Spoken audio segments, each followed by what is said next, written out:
Interesting. All right, welcome to the fourth and final review up this week. What we have here is Tiger Heli. So,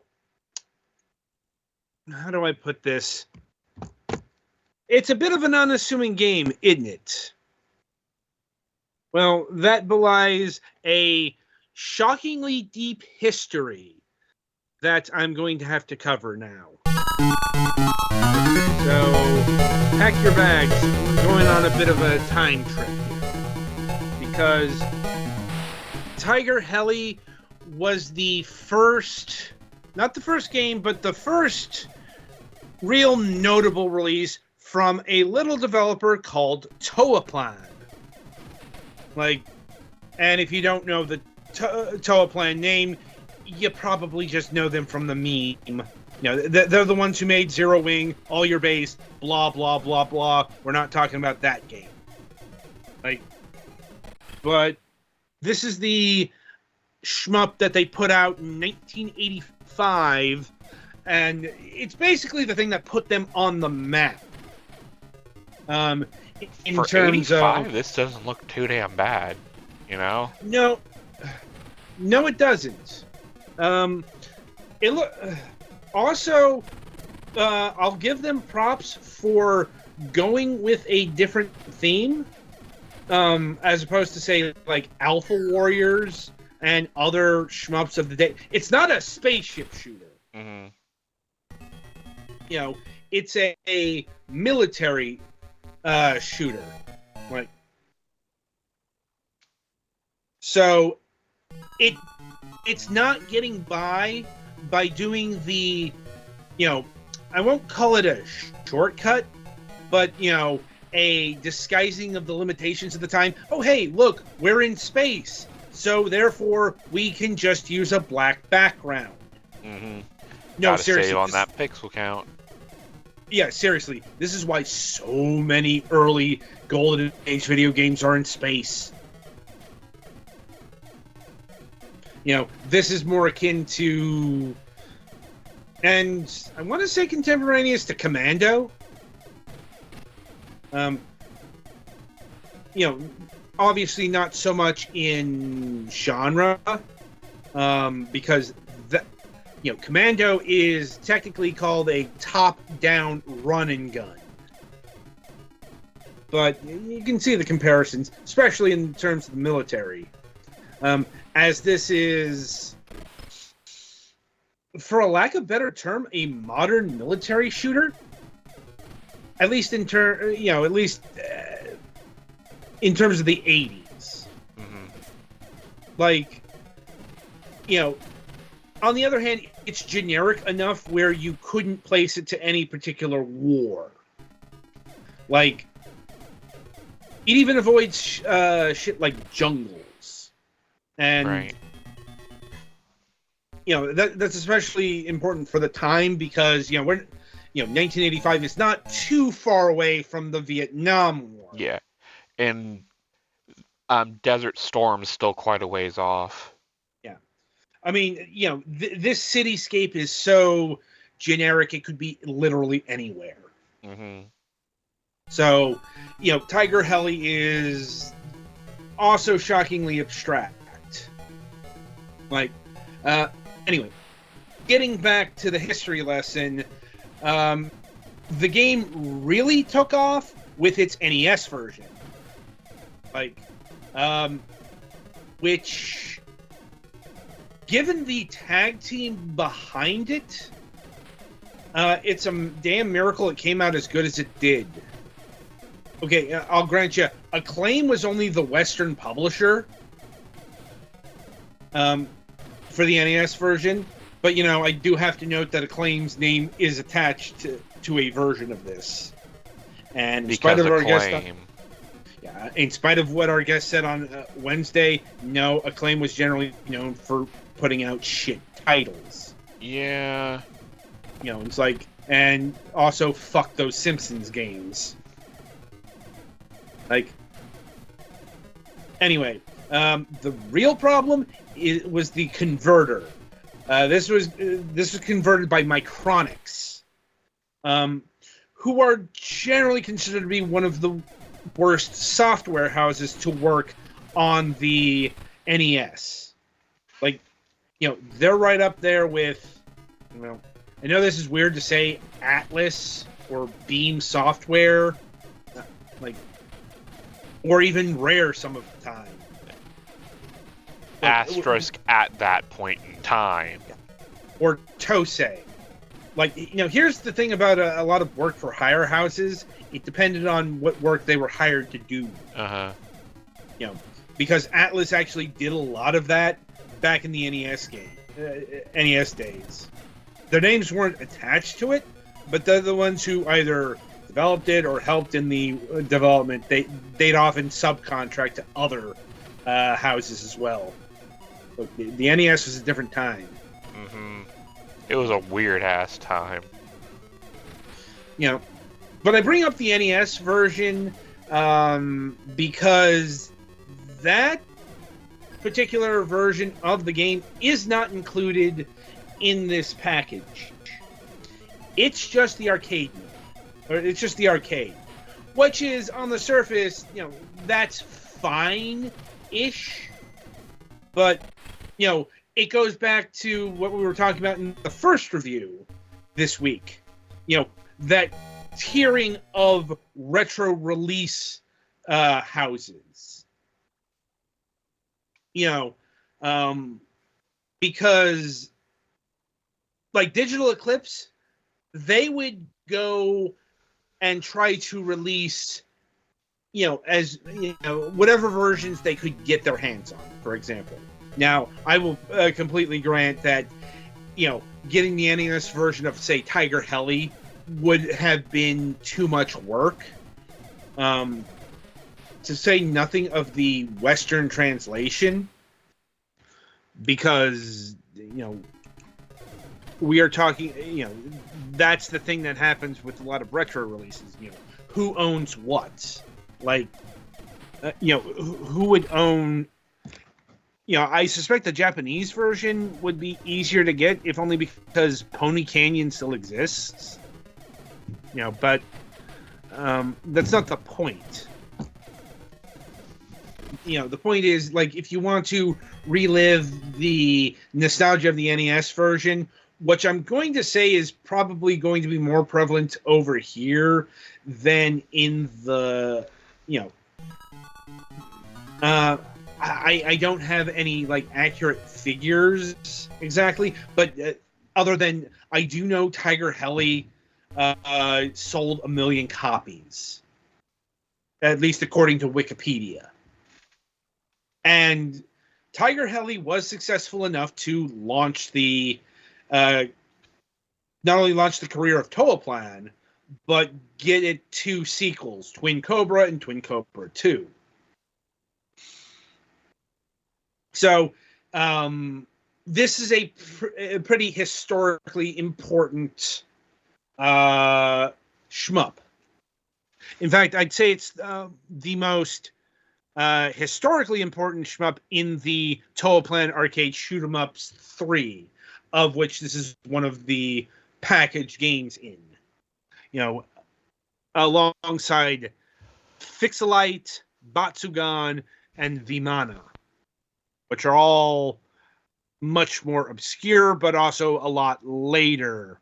And some of them are not, they're more run and guns. The lines between the, the overhead run and guns and the shmups can get blurry at times. I don't know. We're not having that kind of debate.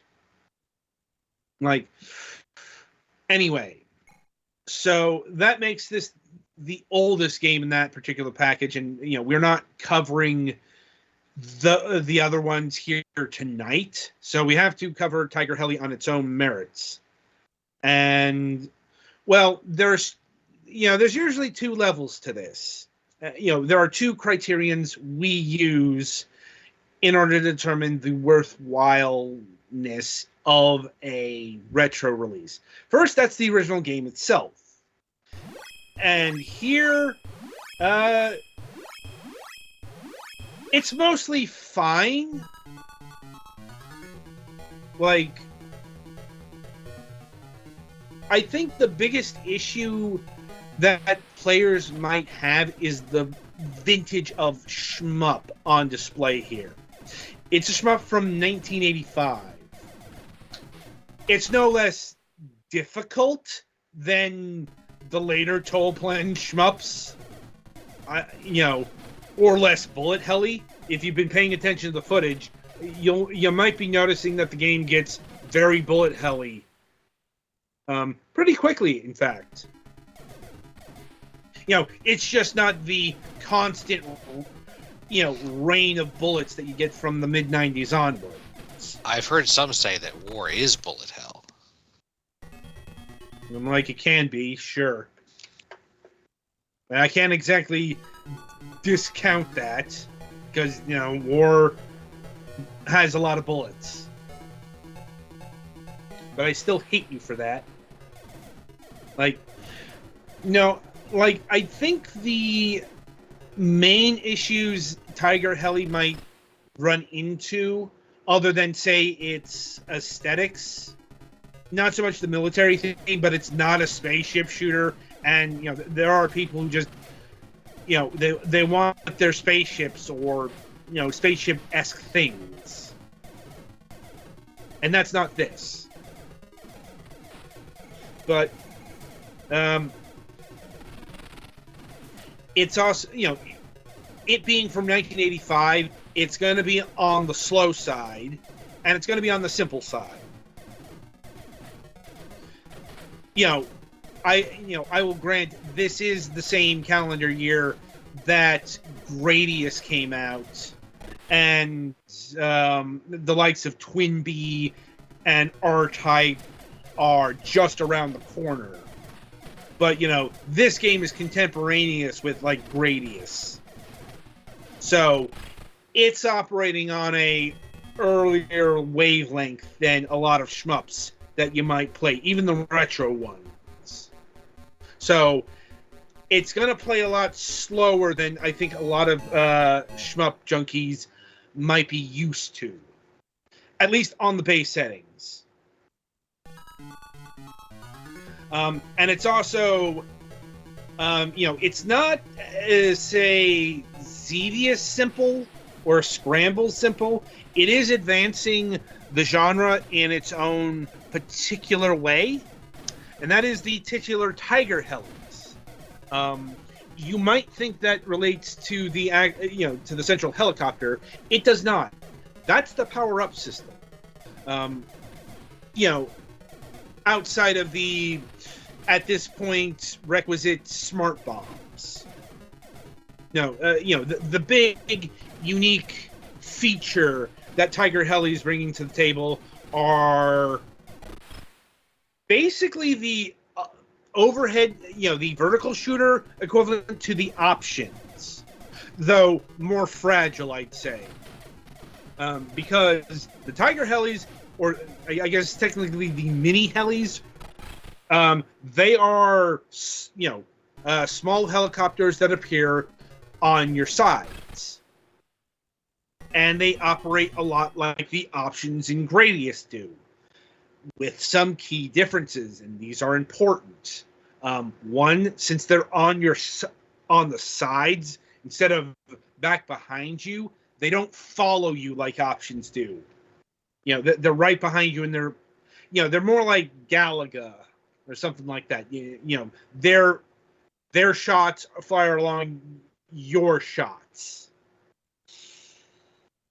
They can in different directions. There's the forward-facing helicopters, which shoot up, and then there's the left and right helicopters, which shoot in those directions. And in order to, the coloring of the power-up depends on the kinds of helicopter, or if you get a bomb. The other thing with the mini helis is they are destroyable. As opposed to options. There are other shmups that have the, destroyable option, if you will. And this is one of those. The biggest issue with the helicopter is it increases your size, sort of, or rather your hitbox range. It doesn't increase the overall hitbox. Like if one of your helicopters gets destroyed, your main body doesn't get destroyed. But because you've got two other things that can be destroyed, that is a larger hitbox. You do want your supplementary weapons to not be destroyed, especially since that's a large proportion of the difficulty. Right.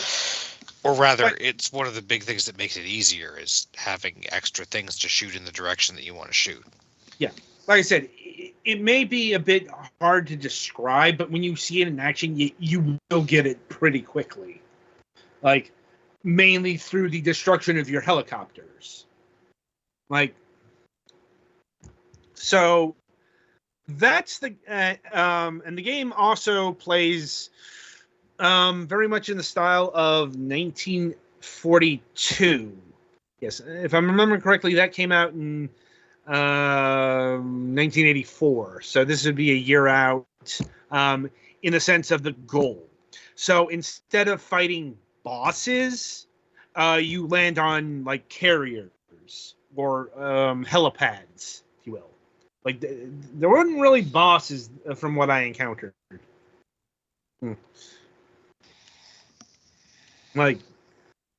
So I do feel that's an important distinction. Anyway, so what are the quality of life improvements? Indeed, this is the other criterion we have in what has been done. What's the work that's been done to make this game modern or fit in with modern standards, or has it had any quality of life improvements? So it touts minimal input lag, emulation, input processing, and rendering all complete on the same frame. I can tell you this is very much disputed. I'm like, it doesn't seem like Bitwave seems to have gotten better at this.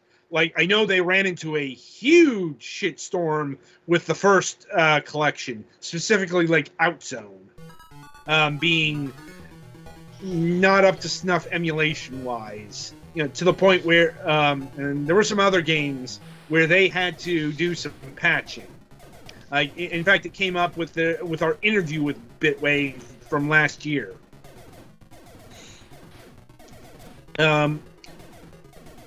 It's got quick save and quick reload. It's got online leaderboards for single credit, no assist, and assisted plays. And this is a thing I do complain about when it's not there. Leaderboards are What's really assisted?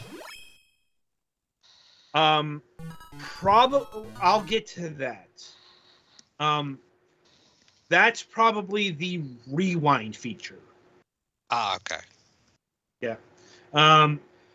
Yeah. Instrument panels with extra gameplay information and artwork.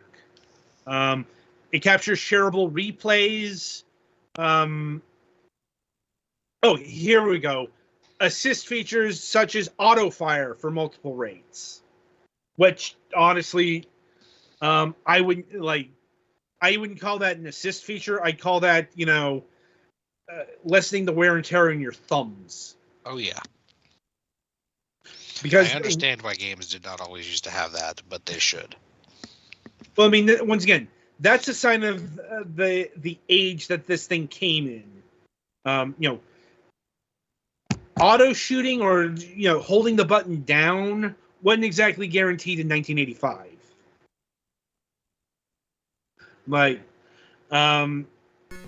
It's got very easy mode. You can lower the difficulty, although you can do that.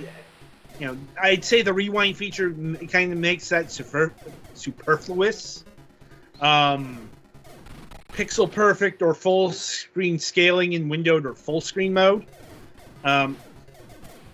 Good news, That's Petty. good. Yeah, they do have rotate the gameplay in 90-degree increments. So they do have Tate mode. It's just, I don't think we have the ability to display in Tate mode. Yeah, I could rig it up, but I'd have needed a couple hours advance to, pull it off. This is fine. Yeah. So the important thing is it's got Tate mode. Right. Because that's another thing that absolutely required for shmups. Not even like these days. Like Tate mode was required, like going back to the late 90s. I remember people insisting that Tate mode be there because arcade shmups are vertically oriented most of the time. Because they can be. Yeah. And because, because they're scrolling vertically. Yeah, you don't want to be having a horizontal 16:9 screen when you're trying to go up. Yeah. Alternatively, beat Darius and have like 3 horizontal screens. Well, Darius. Well, Darius was just ultra wide before ultra wide was an actual thing. Right.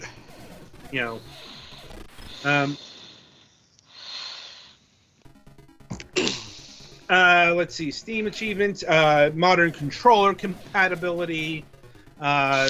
So it's very much in line with modern re-releases. Like, you don't have to use a keyboard if you don't want to.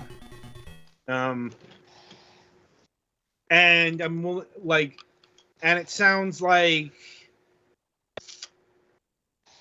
at least since it's got Steam input, you will be able to jigger up a arcade stick to play this. Which is another important facet of shmup culture, if you will. Barring as long as you have an X input compatible arcade stick, which most of them in the last 15 years should be good to go. Yeah. So I'd say on the quality of life front, it's fine there. The major caveat that might be contained is kind of beyond me or beyond this show, because we don't have like the original arcade laying about. So I cannot compare how the emulation here differs from the original. Mm-hmm. Like even Digital Foundry might have a bit of an issue there. Finding like unoriginal Tiger Heli arcade cabinet. Although I guess there's MAME, but no one here has MAME set up either. I mean, I have it. I just don't have the Tiger Heli ROM available to me. I mean, do you have an arcade cabinet? I don't have the cabinet, but I at least have PC MAME. Fair enough, I suppose. I used to have one, but my Polybius cabinet ate it, so... I will destroy you. I'll help. So, like I said, I can't really get into the ultra technical details of the flaws that this may contain. Because I have noticed some like Steam reviews here mentioning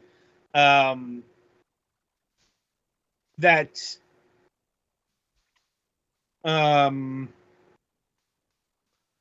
there are some emulation issues, and the extra features are apparently buggy. I didn't find any bugginess here. Oh, and that's right. I did want to also mention, if you're concerned about the speed of this game, because once again, base level, it's gonna be slower than even shmups from a few years from that, from it when it was released. It's got a fast forward button as well. Okay. I'm not joking. I understand. I know no one here would want that, but we're not we're not hardcore shmup junkies either. Yeah.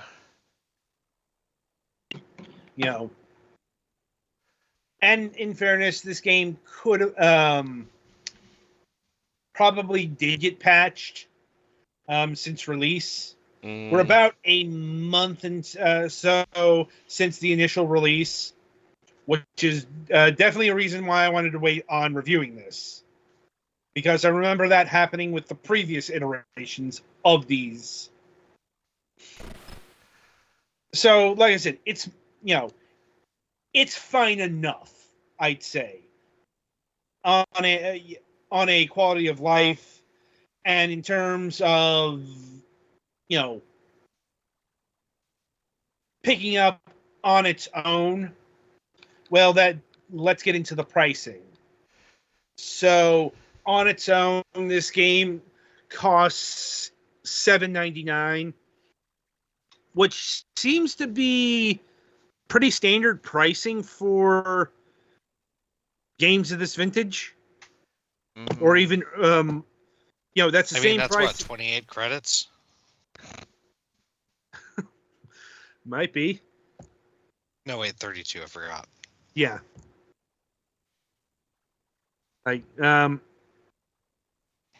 Anyway, that's the same price as the first game we featured this week, Meat Puppet, and this one had a lot more work put into it.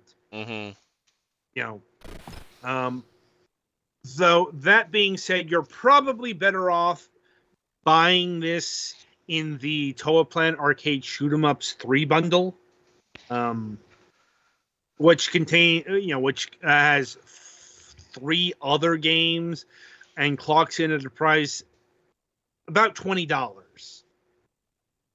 So you're ultimately getting a discount there, and even if you don't like Tiger Heli, you got 3 other games which are going to be more advanced than this one. And I bring up the vintage because I'll be honest, I personally have a problem playing shmups this old because I can feel how basic they are and how slow they are in comparison to, once again, just shmups that came out right around the corner. Because we are contemporaneous with Gradius, the game that invented the speed up. Yeah, this is 85, you said? Yes. So yeah, we are just before the Genesis shmup heyday. Yeah. So it's nothing against this. It's just there's a reason why people have difficulty going back or getting into certain things. Believe me, this is going to come up a lot next week. Anyway, final thoughts on Tiger Heli. Shockingly landmark shmup has been rescued from the void. It's not the centerpiece that it once was. Yeah. If this was like 30 years ago, this would be amazing. Well, you can even tell that in the Toa Plan releases because it's you look at what they released in the first volume or the second volume, stuff like Truxton and Fire Shark. Yeah. And Zero Wing. A lot of their later, more well-known or more advanced, like the Twin Cobra games got released first. Yeah. In these packages. Tiger Heli showing up with the much more obscure. It's rolling up with the B team. Technically the C team because this is volume 3. Fair. So that's kind of where it is in the pecking order. Like, Yeah. anyway, so yeah, that'll about do it for Tiger Heli here, and that'll about do it for this week.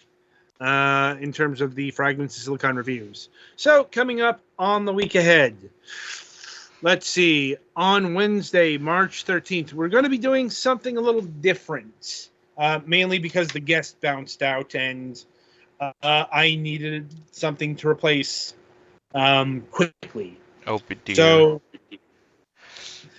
yeah, we're going to try our hand at reactions. Oh, God. You have a way for us to all see this thing at the same time with low enough lag for that to work? I mean, we're going to have to work around it, but so we're going to try and react to the first episode of GamePro TV. We're going to go back into the past and dig up something obscure. Do we have the rights for this? No one's going to notice. I guess fair. But Adam, I am neither a samurai nor named Jack.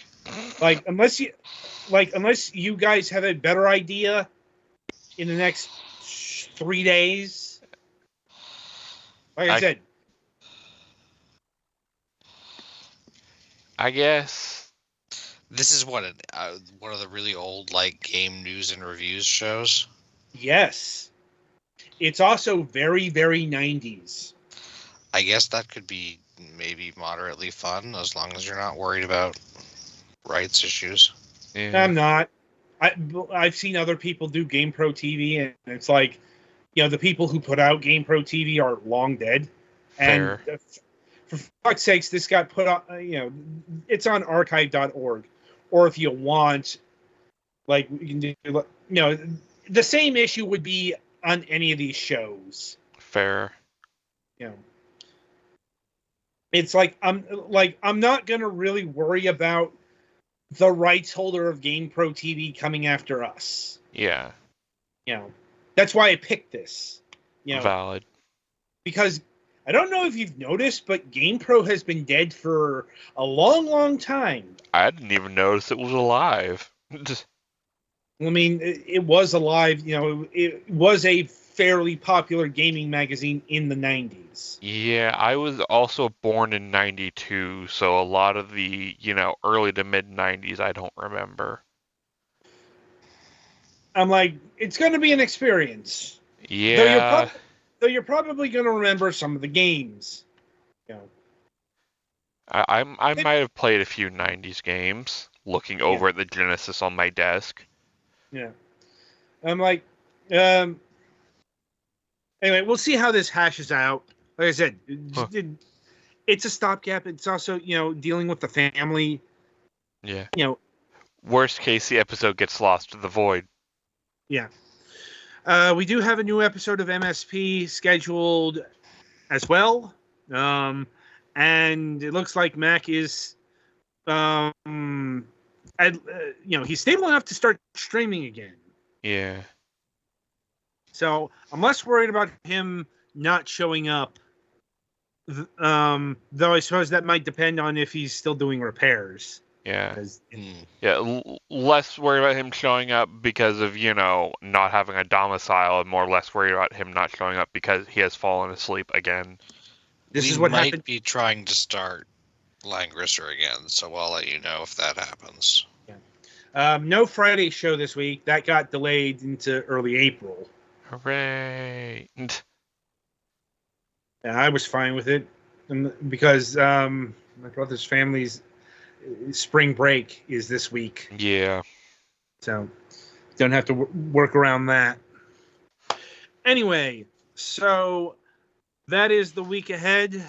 And until next time, I shall wish you good gaming.